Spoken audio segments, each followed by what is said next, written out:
little bit different. I'm just going to do a quick intro before we get started. Firstly, this chat was filmed in person and on my phone. I forgot to set the focus, so the focus throughout the whole chat, 20 minutes, goes in and out. So you see it zooming out of focus a few times, and I'm really sorry, I can't do anything about it. So if that's likely to annoy you, you might want to just listen. There are some photos inserted throughout the whole chat. But yeah, the focus thing, I'm really sorry. Secondly, so this particular person I'm chatting to today doesn't attend virtual sewing room, that's fine, but gives you context to my sewing wife, Emma, who I mention quite a bit during sessions. So I happened to be seeing her at the weekend and she kindly agreed to have a sit down over tea and talk all things sewing and about our relationship and stuff. So I've mentioned her in terms of sewing. We cycled together, we used to work together, and we both have dogs who do get along. So yeah, I took the opportunity to have really nice, one of our first in person in conversation with that I've recorded. So I hope you enjoy it. We enjoyed it. See you on the side.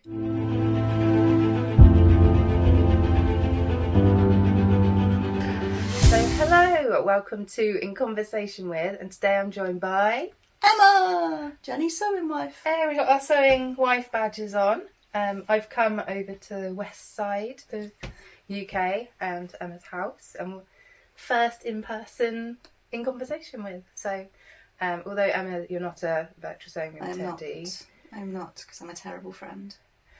No, but Zoom. I know that Zoom isn't for everyone, and sometimes work because you work remotely. So yeah, I don't fancy more Zoom. More Zoom, and that's okay. Yeah. It's not for everyone. So, but we had to do in person stuff. We do. Do you remember how we first met? Yes. Well, we met through work. We met at an event, a work event, where it was sort of a team away day thing, wasn't it? And I had heard that you were not very happy at that point in time because there was some nasty grief stuff going on. Yeah, Dad had just passed. Yeah. And I had a bit of a crappy time with mental health and things for a little while, and I thought I just want to let Jenny know that I'm safe, and if she wants to talk to me, that she can.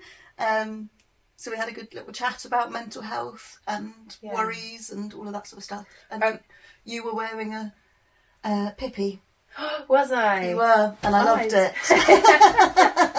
Yeah, because Megan is who we used to work with, a mutual friend who we also catch up with, and I think she'd said that we needed to talk. Yeah. I still remember it because we were in Reading was where the meetup was. I could tell you where in the room. I can probably find the spot where we were chatting.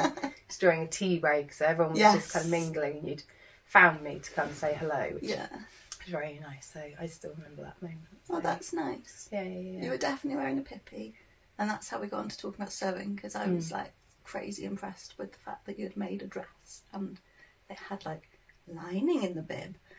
Yeah. Was it a denim one? Did I flash you Wonder Woman? Yes, you did. Yes, you did. Yeah, that's how we started talking about sewing. And that was December 2019. And of course, where we don't live near each other, it's a good couple of hours on the train or hour and a bit drive. Then March 2020, everyone's locked down. And then you've managed to start sewing during that time from afar. Well, because I was very bored. And at weekends I would normally be out riding my bike or whatever, and then all of a sudden we weren't allowed. One trip out in the day or whatever it was back then. Yeah. And I thought, I've got a sewing machine in the loft, and I've got a friend at the end of WhatsApp who knows how to sew. So yeah, I think I was like, Jenny, please teach me to sew via WhatsApp. What patterns should I make? Where should we start? And it all sort of grew. And what also grew, Bodge Club. Bodge Club, yes. So whenever I mention Bodge Club, this is where it started, because you'd ask, oh, how do I do this or this mistake? And it's, don't worry, this is what I do. Yeah. Like, I'm not a perfectionist. And I've taught you poorly, but like... But I think if I hadn't had you teaching me that way, that way of life, the Bodge way, I I'm not sure that I would have enjoyed sewing as much because I was getting very caught up in, oh, but it's not perfect. And now I don't care. And that comes across so much in our sessions that people are like, here's a finished garment, but look at this mistake. And it's like, no one would know. Don't look inside. Yeah, we feel like we should say, here's everything wrong with it once you've praised it, but no one knows, especially if it's on the inside, or you just make the most of it. So. Yeah, I've got a lot of bodged items now, and they look fabulous. Amazing. And I do have a list of all the bodge rules, but I have not looked at them for a while. Keep your fabric close and your unpicker closer. There's one on. Sorry, I'm moving out of shop now. Okay. Stuck on my overlocker. Imperfections remind us that we are human. Yes, definitely. And it's character and so I'm trying to think of some of the others. If in doubt, have a tea break. Yeah. You know, when things are too much, step away and have a cuppa. And maybe a slice of cake or biscuits. Usually. Whatever. That's the general kind of ethos of Bodge Club, is just... It's the best club. It's that supporting through any kind of sewing crisis. Yeah. Just keeping it positive to encourage. I've taken it into my attempts at knitting now as well. Have you? Yeah, although it tends to show more. I think someone else has said that to me recently. It's the problem with knitting is that, knitting, you see the mistakes. Yeah, more so. Yeah. So what came first? Knitting, sewing? I attempted to knit for very many, many years, and probably before I even knew you, and was really, really awful at it. And then got into the sewing in a big way because of lockdown stuff and just made loads. And then I was just determined. I was like, well, if I can sew, I must be able to do this knitting thing. But my friend in Norway, I went out to visit her once we were allowed to move again in the world. And she sat down and worked through the knitting with me. She's the only person who's ever managed to teach me to knit. Hey. So. Would you say you've always been a creative person? Yes. Yeah. Probably more so when I was younger. I did lots of art stuff at school, like music, played the saxophone back in the day, and I've always needed that sort of outlet, I guess. I don't always know that I feel creative when I'm sewing though, because I'm following instructions for the most part. So it's somebody else's. I'm going to disagree because we've got your bag. Ah. Because we do a lot of workshops together. Yeah. And so we did screen printing with Made My Wardrobe, Lydia and Jessie. I'll put Jessie's link in the description as well. But we did screen printing, and then you came over to mine because I've got loads of screen printing bits and pieces. And so we screen printed. You told me what you wanted. Yeah. Like, cut out on my Cricut the shapes of the leaves. You wanted like botanical stuff. Yeah. And you'd created this by the end of 48 hours in my house. I know, I was quite proud of that one. Oh, it's so good. She left it. I'm staying in this room, and I was looking at it this morning, oh, she's so clever. I did that freehand machine embroidery, Yeah. which I hadn't done before and really want to do more of because it was more straightforward than I expected. Yeah. And then we made a crazy inside. Yeah, turn it inside out. Receipts. It's a well-used bag.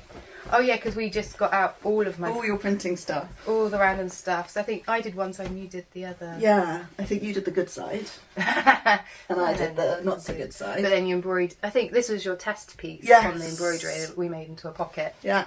So. That says Emma and Jenny. Yeah, so we did bits of bubble wrap.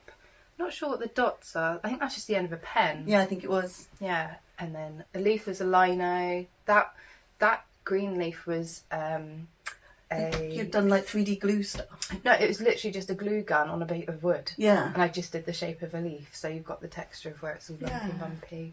And then I think there's some Indian block print ones that I've bought before. Oh yeah, and the scissors, which I've done to a shirt. That's a lino print one that I did. So maybe I am creative. You are. It's just having that outlet and knowing to sit and just do it. Yeah. Which I think the inside is very much just us playing around. Just having fun. Yeah. But then the outside is your kind Bit of more controlled. planned. Oh yeah, because you used another block that I got from the Indian for the flowers on it, which I think is nice. It looks like blossom. And that's the Costa Tote Bag, which is a free pattern. Yeah, And it's a good pattern. it is a good pattern. Pockets. Yeah, and just the depth of the bags. I've brought mine with me actually. My scrappy first one I did, and the depth is great because I've put a few patterns in there and stuff, so it holds a lot. Yeah. So yeah, Maybe I'm creative. I think it's just allowing yourself to be creative.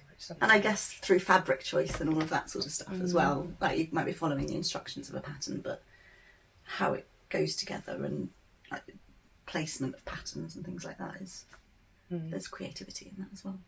What's your proudest make? Oh, makes. Two. Yeah, okay. Two. One is coat I made for myself, which is the Dahlia coat, which I think was so over it. Yes, I think you're right. Which I just didn't think I'd ever be able to make a fully lined coat. But I have, and that was with fabric from one of your VSRs, I think. Yeah. Mary was doing a de-stash and dropped off some fabric, and I think I knew you wanted to make a coat. Yeah. And so I kind of, and then you donated some money to charity. To the de-stash for Palestine people. Yeah. Yeah, and I just never thought I'd be able to do something like that. So that was... A coat for me as well felt like really like, oh my God. I've achieved this. I can make a coat? I can make a coat. And the welt pockets. I did welt pockets, for goodness sake. I had to do welt buttonholes on mine. Yeah. But I did it. It's fine. And then my other one, and this is really silly, was a coat for the dog. He's very But it fits really well. Because he's not a standard breed. Like, there's no coat that I've ever been able to buy that's quite the right size for him. And I made him, it was a closet core, the free one. Yeah. And I did a quilted denim coat with lovely turquoise bias binding. And he made it on the grid as well then. Yeah. He is. And it just fits really nicely, so I was proud of that one too.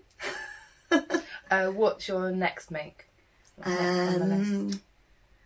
Probably another pair of Daphne trousers. Oh yeah. I can't remember the name of the Modern pattern co. Yeah. Which we got when we did the Made My Wardrobe trouser fitting workshop. Actually, the one I'm wearing now is a interpretation of them. So yeah, I've made a pair out of a pair of old curtains that fit quite nicely and are really nice, but they're not the right... They look denim, but they're not denim, and they're all really crispy and not very pleasant to wear. So I've bought some actual denim to make a new pair out of. So I think that will probably be next. And then I've also bought recently some stripy denim that I'll probably make a pinafore dress out of. But I can't remember the name of the pattern because I'm rubbish at remembering these. All those down there. Am I allowed to get up and walk away? Yeah. It is the Tammy handmade Margot pinafore, which I've become obsessed with. I've made 2 of already. So yeah, I think I'll do a stripy denim one of those. Lovely. That'll be so cute. Before we move on to small business shout outs, what pattern are you wearing? I am not wearing a pattern. I am wearing a men's shirt from a charity shop that I cropped and added. You put the dart in the sleeve to bring the sleeve in, and I changed the buttons. Did you change the collar? No, the collar was already like that. So that was a refashion when I was going through my frugal stage. And then I do have Daphne trousers on. This one. And this is fabric that you had gifted to me, and I've made a Molly. Yeah, which came out bigger than expected. And I'm a little bit jealous, and I shouldn't have given you the fabric because it's really nice. Tough. So are there any small businesses you want to give a shout out to? Made My Wardrobe! We're big fans. We're big fans. We've done 4. Have we really? We did the drafting one, moving dart. That blew my mind a bit. That was really useful. Yeah. Trousers, screen printing. Yeah. Oh, I went to an evening because I was staying up in Bristol for work, so I'd done so I did a drop in, so maybe that's my 4 visits. But we're doing the banner making. I can't wait. really looking forward to that. Yeah, and Lydia is just the nicest human. She's so lovely. And so patient and generous with her time. And her team as well, Yeah. because there's normally at least two of them. Jamila, who does the pattern cutting lessons, and she's brilliant. There's Anna as well, who was there during the evening one, I think. Yeah. I think her mum was there helping. Yeah. Because, who was... Somebody was poorly. Someone had to, couldn't make the second day of our screen printing, so... Lydia's mum came in. Yeah. And then... Yeah, so I love that. And then another... And her studio's amazing. Oh, her studio, the light. Yeah.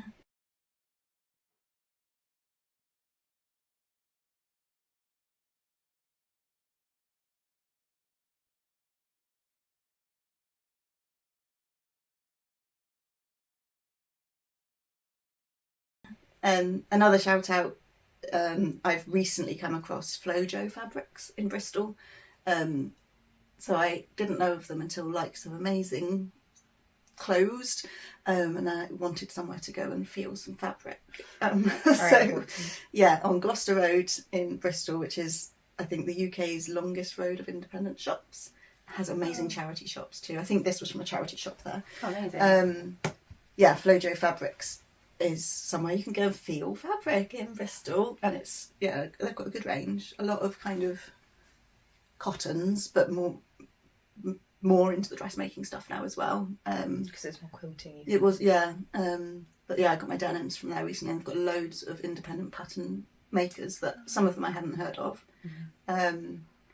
And she runs workshops and things as well for getting in, learning to sew and that sort of thing. So yeah, those will be my shout out to. Good local ones. Yeah. Nice. We're going to finish, as we always do, with quick fire questions. As quick as you make it is now the tagline for it. As quick as you make it. Cool. Right. Woven or knit? Well, it depends what I'm making. Look, woven. Some people have cheated on their answers, or both, neither. Okay. So woven for the most part. Sometimes knit. Blue or green? Oh, see, I'm a very blue person. However... Oh, you like your botanicals? Yeah, I like my botanicals. And I've sort of moved more into green recently. So traditionally blue, going a little bit crazy, I'm a green girl. I'm going to just put both. Both. Plain or patterned? Patterned for the most part. Cat or dog? Dog. Max hasn't come home, he's out on a walk. Yeah, I was fully expecting him to come in, knock over stuff. Yeah. And I'm very sorry that Max hasn't made it. No, we'll pop in a picture of Max.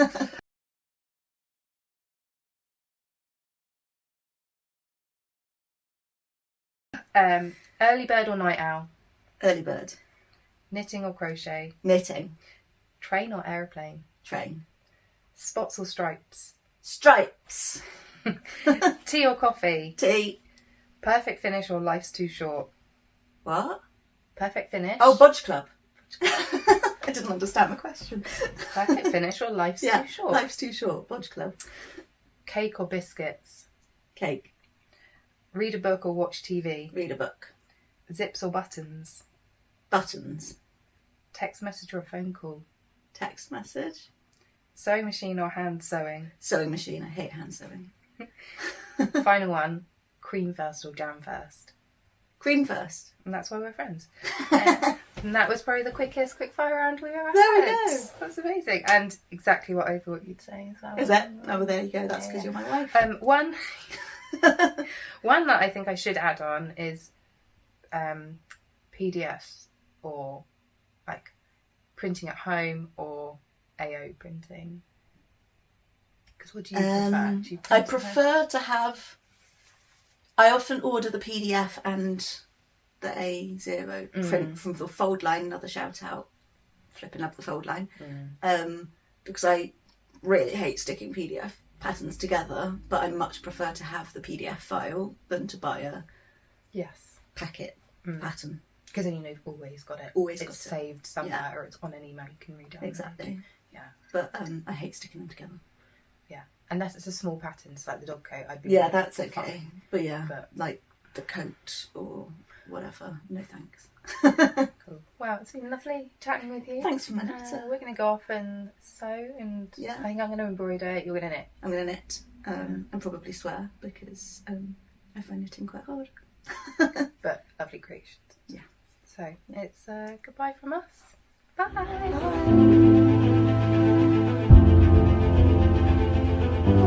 Great. I haven't checked how I look this morning. I haven't got full fringe. You've got a bit of fluff going on, so we'll just tidy you up slightly. Slightly important.